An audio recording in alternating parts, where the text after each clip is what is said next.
On today's Yarn Spotlight, yarn expert Clara Parks is back with us to tell us a little bit more about bulky yarns. Welcome back, Clara. Hi, Uni. So, what goes into making a yarn bulky? What goes into making a yarn bulky is basically more fiber. That's essentially all it is. More fiber, more yarn. Yeah, you feed more fiber into it, and a bulky yarn makes a bulky fabric. Mm-hmm. And what would what are kind of the characteristics that you would use to describe these kinds of yarns? Well, the thing with bulky yarns you have to be careful about, and you touched on it a bit already, is bulky fabrics, they're gorgeous and they can be sculptural and you can do gorgeous architectural things with them, but you need to keep in mind the density and the weight of the fabric. And that's where fiber composition comes into play and the type of twist comes into play. Because if you have a really heavy, dense fiber and you pack them all together to make a really thick yarn and you twist it together, you're going to have a really thick, dense piece of fabric, and then you put it on your body, and especially if you have oddly placed hems and facings and things like that, the coat is going to weigh 25 pounds and it's going to swing like a bell from your body. Right. So there are design considerations as well as kind of yarn considerations there. Yeah. So we have three really different styles of bulky yarn here. Tell me about this one. This is beautiful. Isn't this gorgeous? Now, this one we begin with, it's constructed of 2 strands of fiber, 2 plies. So this one has a base of baby alpaca, which is tremendously soft. It's very, very warm, and it can be kind of dense because it has smoother fiber surfaces, and so you can pack more fibers in to the same amount of space. So on its own, it could be too dense for a large sweater or that kind of thing. So to this has been added some merino.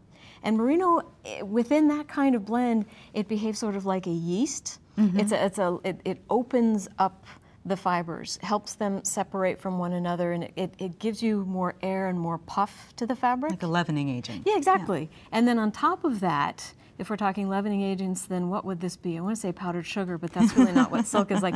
But there's a little bit of silk in here too, which is going to give you more of a glossy sheen sort of an element. And that's going to enhance what you get with baby alpaca is a splendid drape. Oh, great. And I love the stitch definition in the garter stitch. Anywhere where there's knits and purls together, and that heavier weight really brings them forward.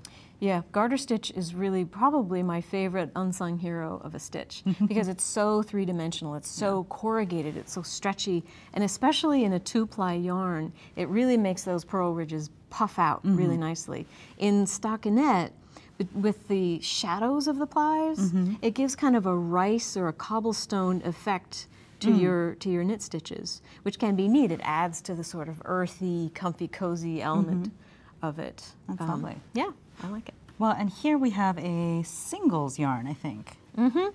Yeah, so what happened here was instead of multiple strands twisted together, you have one strand, but what's going on is you've got different, I'm just going to keep unwinding this thing. You've got different types of fiber, different colors that have all just been twisted together. So instead of dunk dyeing it all one color or 2 colors, they've fed different colors in there and then twisted them together. And the fabric knits up very differently. It does. It's a very smooth, open, even kind of a fabric.